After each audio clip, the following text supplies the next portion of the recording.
Playmakers, the daily sports bulletin from the bridge that brings you the big news and the top plays from the world of Indian sports. Hello and welcome to the Playmakers, our everyday live sports bulletin. My name is Rahul Kargal. On the Playmakers tonight, India has retained the Women's Asian Champions Trophy hockey title, and the national men's team has pulled out of the Blind T20 World Cup to be held in Pakistan. Our top story of the night comes from hockey, where the Indian women's hockey team has beaten Olympic silver medalists China to win the title of the Women's Asian Champions Trophy 2024 at the Rajgir Hockey Stadium in Bihar on Wednesday. Rising star Deepika scored the solitary goal in the third quarter as the defending champions India got the better of China 1-0 in front of a boisterous home crowd. Deepika was also the top goal scorer in the tournament with a total of 11 goals. This is the first ever title for the new coach Harendra Singh, who took over the reins of the team earlier this year after India failed to qualify for the Olympics. Hockey India has announced a cash award of rupees 3 lakh for each player and rupees 1.5 lakh for every support staff of the victorious team. The Indian women have now won the Women's Asian Champions Trophy on 3 occasions and joined South Korea as the 2 most prolific teams to have won the competition. Moving on to cricket news now, the Indian cricket team has withdrawn from the T20 World Cup for the blind after the Ministry of External Affairs denied permission to travel to Pakistan. Pakistan is hosting the tournament from November 23rd to the 3rd of December, and India, incidentally, is the defending champion.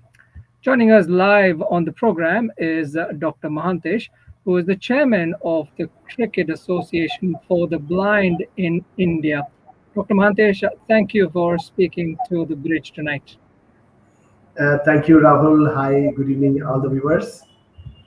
Dr. Mahantesh, I understand that yesterday you received a verbal communication from the Ministry of External Affairs that the team would not receive permission to travel to Pakistan.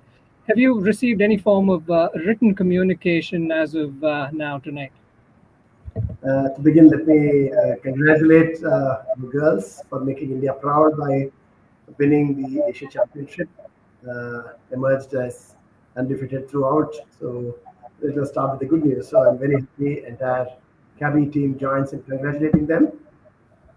Yes, we haven't received a formal communication. You rightly said we had a verbal communication consistently, and we were waiting till this afternoon, and then we decided to withdraw from participation in the fourth T20 World Cup for the blind. So as you all know, India has won first, second, and third T20 World Cup. We were on a boundary. We finished hat tricks. We were marching towards hitting a boundary. Decide that we couldn't get, but keeping the situation, geopolitical situation, and the government's interest, we strongly respect and decided to withdraw from the World Cup.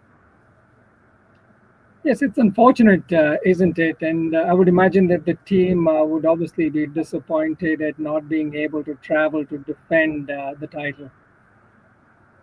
Yeah, definitely players are extremely disappointed because they were camping in Gurgaon for the last 25 days. They were going through very rigorous coaching. But country first, whatever government decides, we respect, and players also understand. In 2022, Pakistan couldn't make it to India, so similar situation. Pakistan players also went through. They were waiting in Wagah borders that time, so it was a very sad state of affair. So similar sad state of affairs to our players too. Yes, and that's quite gracious on your part to acknowledge and respect the government's decision. But if I were to ask you this question about whether or not sport should, you know, uh, be greater than geopolitical tensions, what are your thoughts on that? Yeah, I completely agree with you. But when it comes to the political decisions, situation. They would know better than us. But sports is a great gesture of camaraderie and a peace ambassadorship. And India-Pakistan, amongst visually impaired cricket, are two top teams. Both love to play against each other. So, but it is sad. Hopefully, the situations will improve so that we both can play. Playing in neutral venue is okay, but playing in India and playing in Pakistan, the kind of encouragement we get in both countries is something stupendous. That's right. And also, incidentally, I understand that England, Australia, and New Zealand have also pulled out. So, according to you, does this sort of bring down the level of competition in some way in the T20 World Cup? Absolutely, yes, because number of countries not participating, automatically the spirit and the competitiveness comes down, and top teams not playing like England, Australia, India, New Zealand will definitely demoralizes the movement of blind cricket globally. And Dr. Mahantesh, have you been in touch with the Pakistan Cricket Board? Has there been some sort of communication between the two entities as of now? Yes, we talk every day. He's a very dear friend of mine, Syed Sultan Shah, who is the chairman of Pakistan Blind Cricket Council and also the current president of World Blind Cricket. I did speak to him this afternoon before issuing a press communication and also sending a formal communication about our withdrawal. So I only wished him and the organizers all the very best, and we would follow all the happenings through online. And mentally, we both were kind of aware of the uncertainty, but still kept our fingers crossed till the last minute because in the past, many times, Indian government has been considerate a few times, but they know the situation best. So both of us respect the decisions of the governments.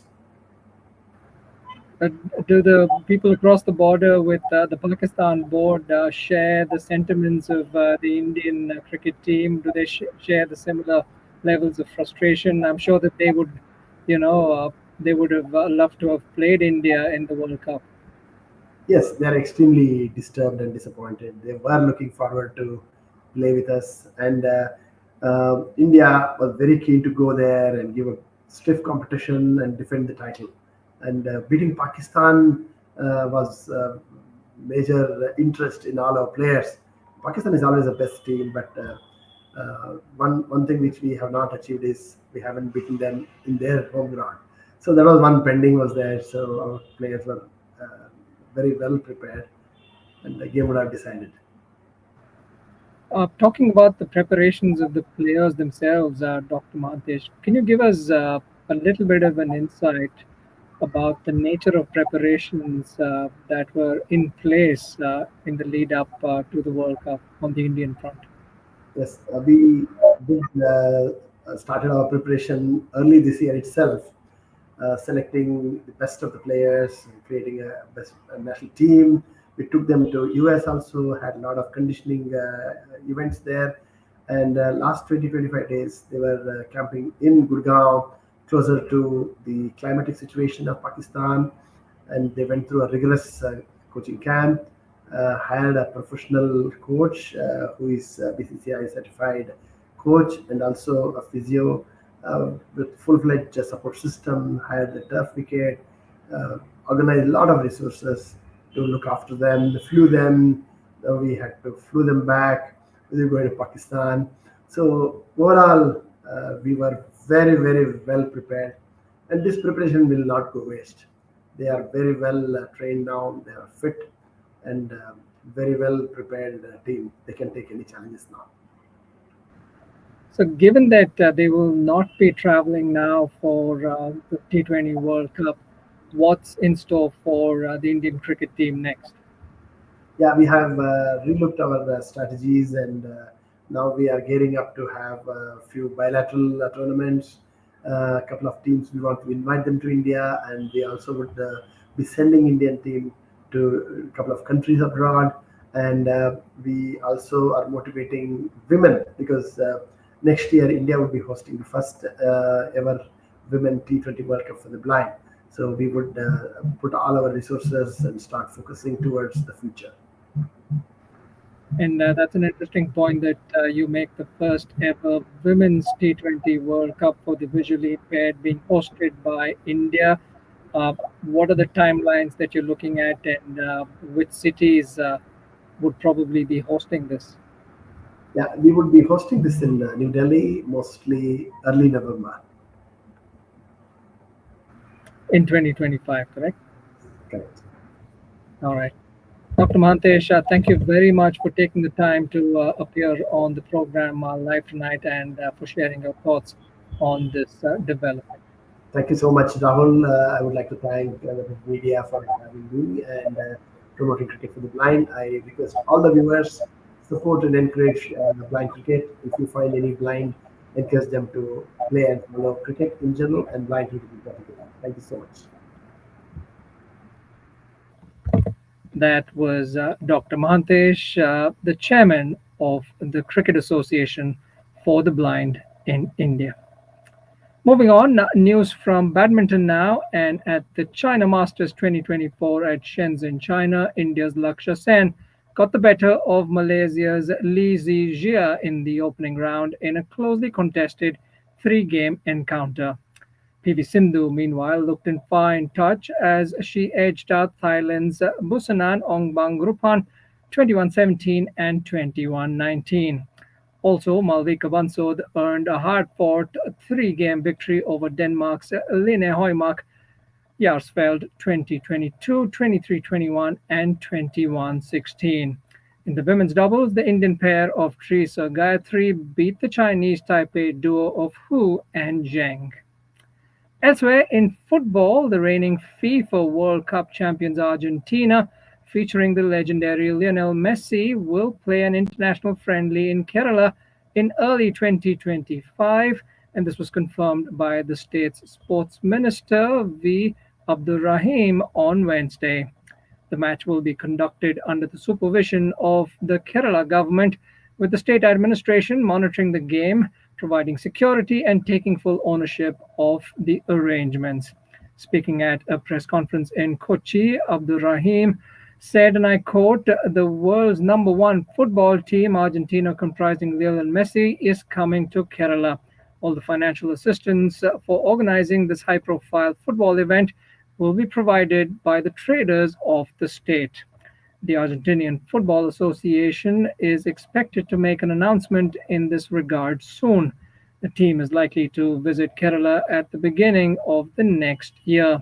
The venue, date, and opponent have not yet been decided. And in the latest episode of Off the Record, Suhail Chandok, a sports presenter and co-founder of the Yuva Kabaddi series, shares a journey in the world of sport with Arshi Yasin, the founder and CEO of The Bridge. Take a look. We have Suhail Chandok with us. Hi, Suhail. Hi, Ashi. Good to be here. Two editions of IPL, and then an injury happened. It was an awful feeling, and when you have your knee just hanging, and then you feel it swell up for months and months and months, and you can't take steps up, up a staircase. You know that you're in trouble. A friend of mine went to Star Sports back in 2014, and I just went to see the studio back then. And on my way out, someone said, "Look, you're not playing cricket anymore. Do you want to do an audition?" And I was like, "What's that?" At Yuva series, we want to really enhance where Kabaddi is.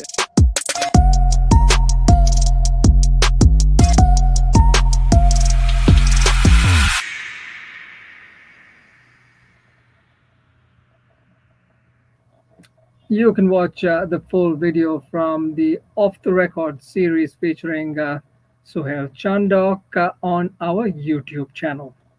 Up next, we've got the play of the day.